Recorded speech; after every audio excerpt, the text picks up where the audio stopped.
Hello everyone and welcome to our channel. ଆମେ ଆଜି cover କରିବା ଭାରତରେ ଇଂରେଜ ଶାସନର ପ୍ରଭାବ ତା ଉପରେ ତା ରିଲେଟେଡ ଆମେ ଏମସିକ୍ୟୁଜ ଆଜି ସଲ୍ଭ କରିବା ଯାହାକି ଓଟିଇଟି ବିଏଡ୍ ଓ ଷ୍ଟେଟ୍ ଅଦର ଷ୍ଟେଟ୍ ଲେଭେଲ ଏକ୍ସାମିନେସନ୍ସ ବା ସିଟିଇଟି ଏସବୁ ଏକ୍ସାମିନେସନ ପାଇଁ ଆପ୍ଲିକେବଲ। ସୋ ଷ୍ଟାର୍ଟ କରିବା। ତ ପ୍ରଥମ କ୍ୱେଶ୍ଚନ ଦେଲା କି ଭାରତରେ ଇଂରେଜ ଆଧିପତ୍ୟର ଆରମ୍ଭ କେଉଁ ଯୁଦ୍ଧ ପରେ ହୋଇଥିଲା? ତ ୟାର କରେକ୍ଟ ଆନ୍ସର ଆକ୍ଚୁଆଲରେ ଯଦି ଦେଖିବା ମାନେ ଅଷ୍ଟମ ଶ୍ରେଣୀରେ ତ ବହିରେ ପଲାସି ଯୁଦ୍ଧ ଦେଇଥିଲା ବଟ୍ ବକ୍ସର ଯୁଦ୍ଧ ବି ହେଇପାରିବ। ତ ଦିଟାକ ଅପସନ ଭ୍ୟାଲିଡ ରହିବ। ଏଇ କ୍ୱେଶ୍ଚନଟାକୁ ମୁଁ ରଖୁନାହିଁ କାହିଁକି କାରଣ ଆମେ ଜାଣିଛେ ବକ୍ସର ଯୁଦ୍ଧ ପରେ ସେମାନଙ୍କୁ ଇଂରେଜ ମାନଙ୍କୁ ଦେୱାନୀ ରାଇଟ୍ସ ମିଳିଥିଲା। ତାମାନେ ସେମାନେ ଟ୍ୟାକ୍ସ କଲେକ୍ସନ କରିପାରିବେ ବା କର ଆଦାୟ କରିପାରିବେ ବୋଲି ତାଙ୍କୁ ପରମିଶନ ମିଳିଥିଲା। ତେଣୁକରି ବକ୍ସର ଯୁଦ୍ଧ ପରେ ସେମାନେ ଭାରତରେ ପୂର୍ଣ୍ଣ ଭାବରେ ତାଙ୍କର ଆଧିପତ୍ୟର ଆରମ୍ଭ କରିଥିଲେ। କିନ୍ତୁ ପଲାସି ଯୁଦ୍ଧ ପରେ ପରେ ହିଁ କୌଣସି ଭାବରେ ଆମେ କହିପାରିବେ କି ଏଇଟା ଆରମ୍ଭ ହୋଇଥିଲା।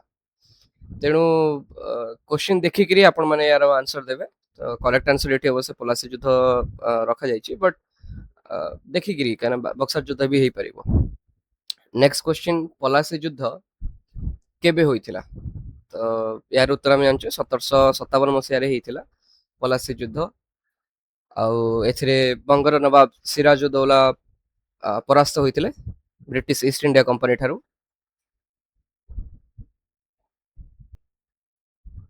ତ ନେକ୍ସଟ କ୍ୱେଶ୍ଚିନ୍ ସେଇଆ ହିଁ ଦେଇଛି କି ପଲାସି ଯୁଦ୍ଧରେ କିଏ ପରାଜିତ ହୋଇଥିଲେ? ବଙ୍ଗର ନବାବ ସିରାଜଉଦ୍ଦୌଲା ପରାସ୍ତ ହୋଇଥିଲେ।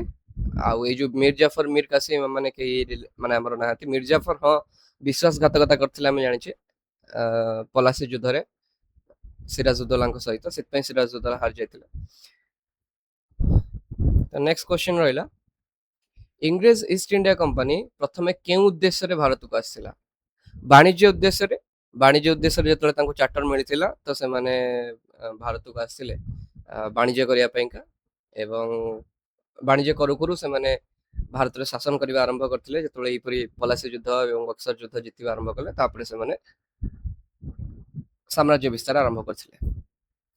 ଇଂରେଜ ମାନଙ୍କର ମୁଖ୍ୟ ଉଦ୍ଦେଶ୍ୟ ଥିଲା ଭାରତକୁ ଉପନିବେଶ କରି ଭାରତରୁ ଧନ ଲୁଟି ନେବା ଏବଂ ବହୁଳ ପରିମାଣରେ ସେମାନେ ଧନ ଲୁଟି ନେଇଥିଲେ, ଯାହାକି ଭାରତକୁ ଗରିବ କରିଦେଇଥିଲା ଅର୍ଥନୈତିକ ସ୍ତରରେ।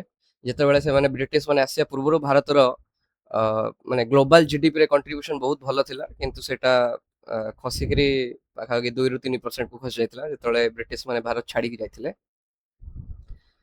ନେକ୍ସଟ ଆସିଲା, ଶିଳ୍ପ ବିପ୍ଳବ ପ୍ରଥମେ କେଉଁ ଦେଶରେ ଘଟିଥିଲା? ୟାର କରେକ୍ଟ ଆନ୍ସର ହବ ଇଂଲଣ୍ଡ। କାହିଁକି ନା ଯେତେବେଳେ ଆମେ ଦେଖୁଛେ ଇଂଲଣ୍ଡ ଦେଶରେ ବିଭିନ୍ନ ପ୍ରକାର ସାଇଣ୍ଟିଷ୍ଟ ମାନେ ବା ଇଞ୍ଜିନିୟର୍ସ ମାନେ ମେସିନ୍ସ ଡେଭଲପ କଲେ ଏବଂ ସେଇ ମେସିନ୍ ସାହାଯ୍ୟରେ ତାଙ୍କର ଉତ୍ପାଦନ କ୍ଷମତା ବଢିଲା। ଏବଂ ସେ ମେସିନ୍ ବିଷୟରେ ହିଁ ଆମେ ଆଉ ଟିକେ ସମୟରେ ଏଇଠି ଅଛି କ୍ୱେଶ୍ଚିନ୍ସ ଅଛି। ତ ଶିଳ୍ପ ବିପ୍ଳବ କେଉଁ ଶତାବ୍ଦୀରେ ଘଟିଥିଲା? ପ୍ରଶ୍ନ ଦେଲା ଶିଳ୍ପ ବିପ୍ଳବ କେଉଁ ଶତାବ୍ଦୀରେ ଘଟିଥିଲା? 16th century, 17th century, 18th century, 19th century? ତ କରେକ୍ଟ ଆନ୍ସର 18th ସେଞ୍ଚୁରୀ। 18ତମ ଶତାବ୍ଦୀର ଆରମ୍ଭରେ ଆମର ଅଷ୍ଟାଦଶ ଶତାବ୍ଦୀର ଆରମ୍ଭରେ ଇଂଲଣ୍ଡରେ ଶିଳ୍ପ କ୍ଷେତ୍ରରେ ବହୁତ ପ୍ରକାର ଉଦ୍ଭାବନ ହେଇଥିଲା, ବିଭିନ୍ନ ଯନ୍ତ୍ରପାତିର ଆବିଷ୍କାର ହେଇଥିଲା। ତେଣୁ ଏହାର କରେକ୍ଟ ଆନ୍ସର ହେଲା 18th ସେଞ୍ଚୁରୀ।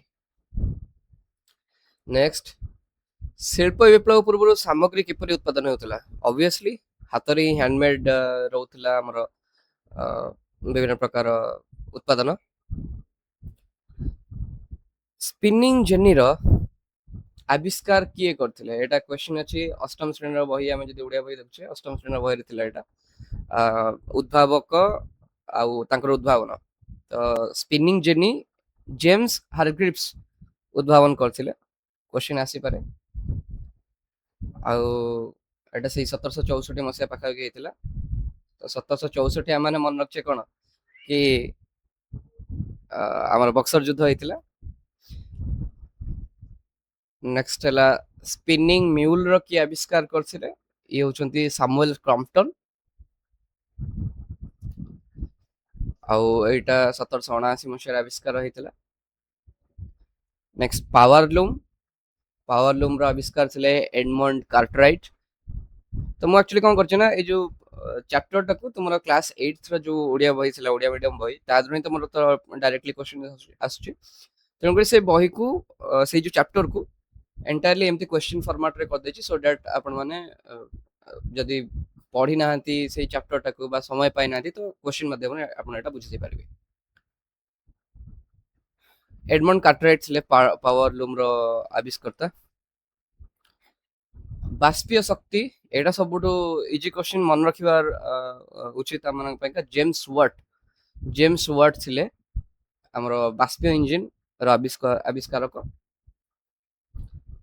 शिल्प विप्लव फल रे भारत को क्यों भाव रे व्यवहार करा गला भारत को एक कंचा माल रो उच्च एवं बजार भाव रे व्यवहार करा गला कांगना भारत रे बहुल परिमाण रे हमरो लोक थिले आम जानते जनसंख्या अधिक थिला तेणु करी सेठी प्रोडक्ट से माने तयारी करथिले और भारत रे आनी बेकुथिले नेक्स्ट क्वेश्चन आसला मुसलमान मानकर पारंपरिक शिक्षा केंद्र कौन थिला मद्रासा आमे एबे भी देखुचे अछि मद्रासा एवं मक्तब से मानकर पारंपरिक शिक्षा केंद्र थिला ओके हिंदू मानकर पारंपरिक शिक्षा केंद्र थिला मठ एवं टोल आमर मठ मानकर पड़ता तो विभिन्न प्रकार मठ आम देखिए पुरी रे जदि आम देखा बहुत पुराना मठ थिला एवं सारा भारत वर्ष रे चारटा पॉपुलर मठ हमर अछंती अछि जे कि आदि शंकराचार्य हमर चारटा को स्थापन करथिले नेक्स्ट चाटशाळी रे हमर ओडिया भाषा रे ही शिक्षा प्रदान कर जाउथिला निजर मातृभाषा रे शिक्षा प्रदान कर जाउथिला कलिकता रे गोटे मद्रासा स्थापन कराइथिला कहा टाइम रे हितला सेटा वारेन हेस्टिंग्स को समय रे कोलकाता रे हमरो गोटे मद्रासा स्थापन करथिला नेक्स्ट बनारस संस्कृत कॉलेज किए स्थापन करथिले जोनाथन डनकन एटा स्थापन करथिले आ एटा केबे स्थापित होइतिला 1791 मसिया रे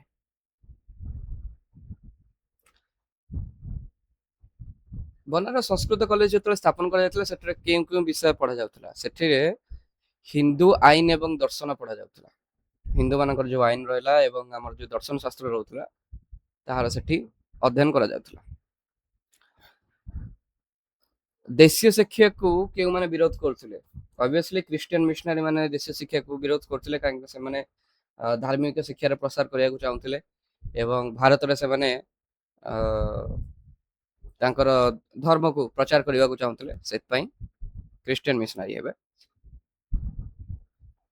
नेक्स्ट क्वेश्चन चार्टर आईन केबे प्रणीत होइतिला चार्टर आईन केबे प्रणीत होइतिला तार करेक्ट आंसर हमें जानले कोन ना 1813 मसिया रे हमर चार्टर आईन प्रणीत होइतिला 1813 रो चार्टर आईन अनुଯାयी शिक्षा पई केते टंका खर्च करिया को स्थिर करा जायतिला तो यार करेक्ट आंसर होची प्राय 1 लाख टंका खर्च करा जियो बोली कोहा जायतिला ए चार्टर आईन 1813 मसिया जतळे आस्थिला एथरे एक्चुअली चार्टर आईन ने करा जायतिला कि आधुनिक विज्ञान शिक्षा रे प्रसार करिया पई का 1 लाख टंका खर्च करा जिवो किंतु 10 वर्ष पर्यंत एई पैसा जमा खर्च ही करा गला नै एई आईन बल रे मिशनरी मानन को मध्य भारत रे धर्म प्रचार पई का अनुमति मिलिथिला तो ये प्रश्न भी अच्छी 1813 चार्टर आईन द्वारा कहा को धर्म प्रचार अनुमति मिलथिला ना क्रिश्चियन मिशनरी मानन को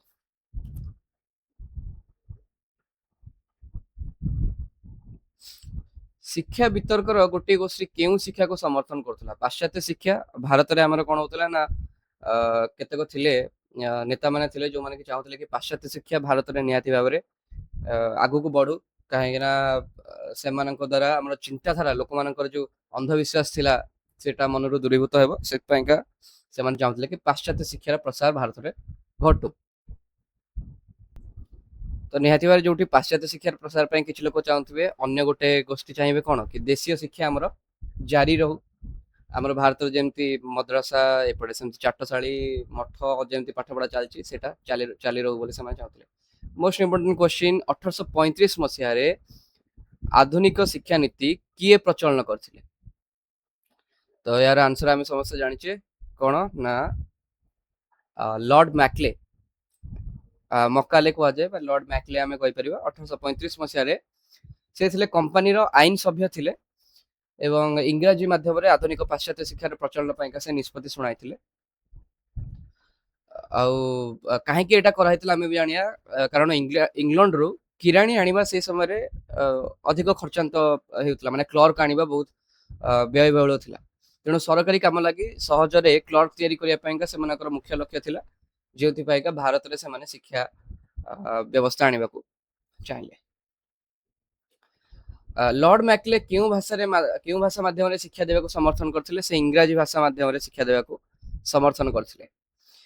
ସେ ମାନେ ମାତୃଭାଷା ଶିକ୍ଷା ପ୍ରତି ଏତେ ଗୁରୁତ୍ୱ ଦେଇନଥିଲେ। କ୍ୱେଶ୍ଚିନ୍ ବି ଆସେ କି ମ୍ୟାକଲେଙ୍କ ନୀତିର ମୁଖ୍ୟ ଲକ୍ଷ୍ୟ କଣ ଥିଲା? କିରାଣୀ ସୃଷ୍ଟି କରିବା। ତ ଆମେ ଯୋଉ ପାଠ ଏବେ ପଢୁଛେ, ପ୍ରକୃତରେ ସେମାନେ କ୍ଲର୍କ ତିଆରି କରିବା ପାଇଁକା ଏଇଟା ଭାରତରେ ଶିକ୍ଷା ବ୍ୟବସ୍ଥାଟା ଆଣିଥିଲେ। ଉଡ୍ସ ଡିସ୍ପାଚ୍ କେବେ ପ୍ରକାଶ ପାଇଥିଲା? 1854 ମସିହାରେ ପ୍ରକାଶ ପାଇଥିଲା ଉଡ୍ସ ଡିସ୍ପାଚ୍। ଆଉ ଏଥିରେ କଣ ହେଇଥିଲା କି 1854ରେ କମ୍ପାନୀ ନିୟନ୍ତ୍ରଣ ବୋର୍ଡର ସଭାପତି ଥିଲେ ଚାର୍ଲସ ଉଡ୍। ସେ ଏକ ନୂତନ ଶିକ୍ଷା ଦସ୍ତାବିଜ ପ୍ରସ୍ତୁତ କରିଥିଲେ। ଆଉ ଏଇ ରିପୋର୍ଟ ଅନୁସାରେ ସରକାର ଗଣଶିକ୍ଷାକୁ ମହତ୍ତ୍ୱ ଦେବେ ବୋଲି ଆଶ୍ୱାସନା ଦେଇଥିଲେ ଏବଂ ପ୍ରତ୍ୟେକ ପ୍ରଦେଶରେ ସ୍ୱତନ୍ତ୍ର ଶିକ୍ଷା ବିଭାଗ ଗଠିତ ହୋଇଥିଲା। ତ ଅବଭିୟସଲି ଉଡ୍ସ ଡିସ୍ପାଚ୍ ସହିତ କାହାର ନାମ ଜଡ଼ିତ? ଆମେ ଜାଣିଛେ ଚାର୍ଲସ ଉଡ୍ଙ୍କର ନାମ ଜଡ଼ିତ। ଏବଂ ଯଦି ପଚରାଯାଏ ଶିକ୍ଷା ବିଭାଗ କେଉଁ ନୀତି ଅନୁସାରେ ଗଠନ କରାଯାଇଥିଲା, ସେଟା ହଉଛି ଉଡ୍ସ ଡିସ୍ପାଚ୍ ଅନୁସାରେ ଗଠନ କରାଯାଇଥିଲା ଆମର ଶିକ୍ଷା ବିଭାଗ। Correct answer. ତ ଉଡ୍ସ ଡିସ୍ପାଚ୍ ଯୋଉ ଆସିଲା, ଏଥିରେ କେତୋଟି ବିଶ୍ୱବିଦ୍ୟାଳୟ ସ୍ଥାପିତ ହୋଇଥିଲା? କରେକ୍ଟ ଆନ୍ସର ହଉଛି 3ଟି ବିଶ୍ୱବିଦ୍ୟାଳୟ ସ୍ଥାପିତ ହୋଇଥିଲା। କୋଉ 3ଟା ବିଶ୍ୱବିଦ୍ୟାଳୟ ସ୍ଥାପିତ ହୋଇଥିଲା? କଲିକତା, ବମ୍ବେ ଏବଂ ମାଡ୍ରାସ। ଏହିପରି ଭାବରେ 3ଟା ଜାଗାରେ 3ଟା ବିଶ୍ୱବିଦ୍ୟାଳୟ ଆମର ସ୍ଥାପିତ ହୋଇଥିଲା।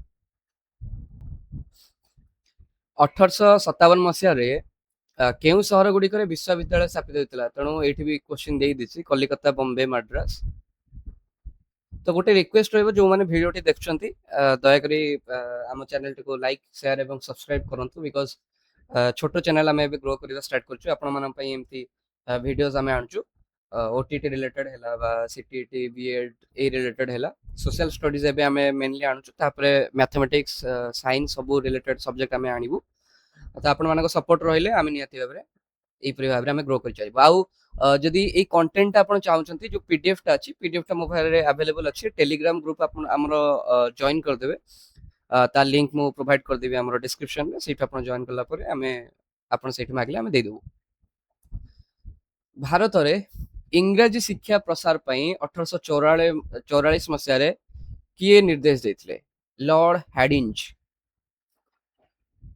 ଆମେ ତ ଦେଖିଲେ ମକାଲେ ଶିକ୍ଷା ନିୟମ ଦେଖିଛେ, କିନ୍ତୁ ସେଇ ସମୟରେ କଣ ହେଇଥିଲା ନା ଆମର 1844 ମସିହାରେ ନିର୍ଦ୍ଦେଶ ଦେଇଥିଲେ ଲର୍ଡ ହାର୍ଡିଞ୍ଜ, ଭାରତରେ ଇଂରାଜୀ ଶିକ୍ଷାର ପ୍ରସାର ଘଟୁ। ତାହେଲେ ଯୋଉ ଲର୍ଡ ହାର୍ଡିଞ୍ଜ ଯୋଉ 1844 ନିର୍ଦ୍ଦେଶ ଦେଲେ, ତ ସେ ନିର୍ଦ୍ଦେଶ ଅନୁସାରେ ସରକାରୀ ଚାକିରିରେ କାହାକୁ ପ୍ରାଧାନ୍ୟ ଦିଆଯାଉଥିଲା? ଯୋଉମାନେ ଇଂରାଜୀ ଶିକ୍ଷିତ ବ୍ୟକ୍ତି ଥିଲେ। ଇଂରାଜୀରେ ତୁମେ ଯଦି ପାଠ ପଢୁଛ ତାହେଲେ ତୁମକୁ ଚାକିରି ଦିଆଯାଉଥିଲା। ଭାରତରେ ନାରୀ ଶିକ୍ଷାର ଅଗ୍ରଦୂତ କିଏ ଥିଲେ? ଏଇଟା ବହୁତ ଇମ୍ପୋର୍ଟାଣ୍ଟ କ୍ୱେଶ୍ଚିନ୍। ବହୁତ ସମୟରେ ବି ଜାଣିବାର ଅଛି, ବିଭିନ୍ନ କମ୍ପିଟିଟିଭ ଏକ୍ସାମରେ ଆସେ, ଷ୍ଟେଟ୍ ଲେଭେଲ ବା ନ୍ୟାସନାଲ ଲେଭେଲ କହିବ। ଈଶ୍ୱର ଚନ୍ଦ୍ର ବିଦ୍ୟାସାଗର ବହୁତ ଭଲ ମଣିଷ ଜଣେ ଥିଲେ, ଈଶ୍ୱର ଚନ୍ଦ୍ର ବିଦ୍ୟାସାଗର, ଯିଏକି ନାରୀ ଶିକ୍ଷା ପାଇଁକା ତାଙ୍କର ଚେଷ୍ଟା ବହୁତ ଭଲ ଥିଲା। ବେଥୁନ ସ୍କୁଲ କେବେ ସ୍ଥାପିତ ହୋଇଥିଲା? 1849 ମସିହାରେ ଗୋଟେ ଆମର ବେଥୁନ ସ୍କୁଲ ସ୍ଥାପିତ କରାଯାଇଥିଲା। ଏ ଯୋଉ ବେଥୁନ ସ୍କୁଲଟା ଥିଲା, ଏଇଟା ଆମର କଲିକତା ଠାରେ ସ୍ଥାପିତ ହୋଇଥିଲା। କଲିକତା ସହରରେ ଏଇଟା ଆମର ସ୍ଥାପିତ ହୋଇଥିଲା। ଭାରତରେ ପ୍ରଥମ ମେଡିକାଲ କଲେଜ କେଉଁଠି ସ୍ଥାପିତ ହୋଇଥିଲା? କ୍ୱେଶ୍ଚିନ୍ ଥିଲା ଭାରତରେ ପ୍ରଥମ ମେଡିକାଲ କଲେଜ କେଉଁଠି ସ୍ଥାପିତ ହୋଇଥିଲା? ତାର କରେକ୍ଟ ଆନ୍ସର ହବ କଲିକତା। କଲିକତା ଠାରେ ଆମ ଭାରତର ପ୍ରଥମ ମେଡିକାଲ କଲେଜ ସେଇ ସମୟରେ ଆରମ୍ଭ କରାଯାଇଥିଲା। ଆଉ ଏଇଟା କେବେ ହେଇଥିଲା ନା 1835 ମସିହାରେ ଏଇଟା ସ୍ଥାପିତ ହୋଇଥିଲା। प्रथम इंजीनियरिंग कॉलेज एटा हमर रुड़की ठारे स्थापित होइतिला से ब्रिटिश समल रे ही।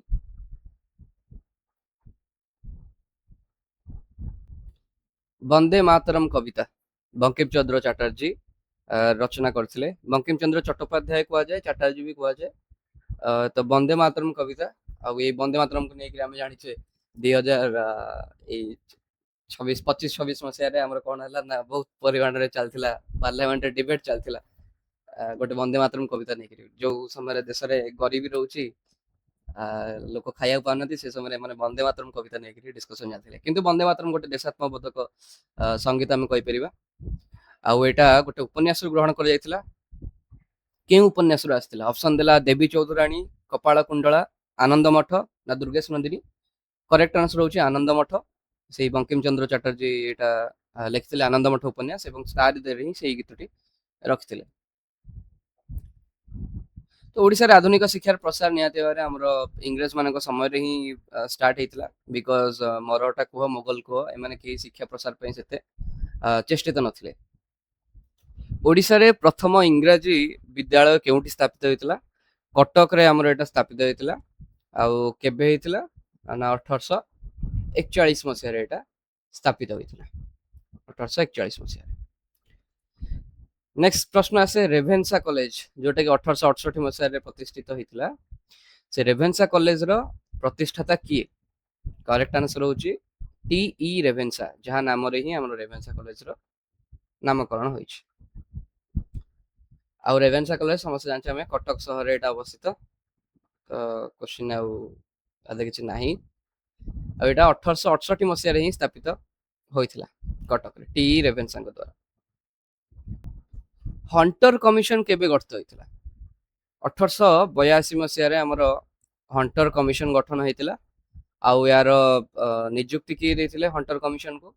Lord Ripon. लॉर्ड रिपन देथिले नियुक्ति। तो लॉर्ड रिपन को ना आउ गोटे जिनस सहित जड़ित अच्छी कमेंट रे आपण जणांतु।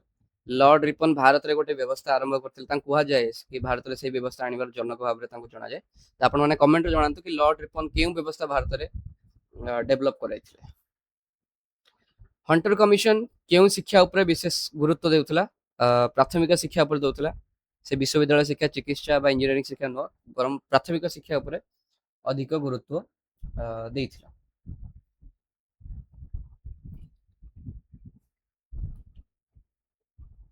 तो नेक्स्ट प्रश्न आसला कि भारतीय विश्वविद्यालय आईन केबे प्रणीत होइथिला? 1904 मसीह रे एटा प्रणीत होइथिला भारतीय विश्वविद्यालय आईन। आ एटा कहा शासन काल रे प्रणीत होइथिला? तो मन रखिया पेंगा इजी एठी ऑप्शन देला कोन ना Lord Ripon, Lord Curzon, Lord Minto आ लॉर्ड हैडिंज। तो इजीली तो मन रख परिबो लॉर्ड कर्जन को टाइम रे हमर होइथिला बंग विभाजन 1905 मसीह रे। तो आपण माने मन रख परिबे कि लॉर्ड कर्जन को टाइम रे ही भारतीय विश्वविद्यालय आईन प्रणीत होइथिला। लॉर्ड कर्जन शिक्षा संस्कार पई केउ कमिशन नियुक्त करथिले? रैले कमिशन गठन करथिले जोटा कि 1902 मसीह रे गठन होइथिला। तो प्रश्न आसे ओडिसा रो प्रथम कॉलेज केउटी अटे? रेभेन्सा कॉलेज हमर ओडिसा रो प्रथम कॉलेज। मु से कॉलेज रो पास आउट। तो रेभेन्सा कॉलेज को केबे प्रथम श्रेणी कॉलेज रे उन्नीत करा जायतिला? 1876 मसीह रे रेभेन्सा कॉलेज को हमर प्रथम श्रेणी कॉलेज रे उन्नीत करा जायतिला। गोटे भल क्वेश्चन आसी कि आधुनिक शिक्षा भारत रे केउ भावना को शक्तिशाली करथिला? सांप्रदायिकता ना जातीयतावाद, सामंतवाद ना राजतंत्र? तो जातीयतावाद को भारत रे शक्तिशाली करथिला लोक मानक मध्य रे एकता भाव आनिथिला, जातीयता प्रेम आनिथिला जेमति वंदे मातरम लेखा गोटे कहि परिबा जातीयतावाद आनिथिला। एवं पाश्चात्य शिक्षा रे शिक्षित भारतीय माने अंधविश्वास ठार दूरेई रहिले बहु प्रकार हमर शिक्षा संस्कार आस्थिला तेणु करी हमर जातीयतावाद शक्तिशाली होइतिला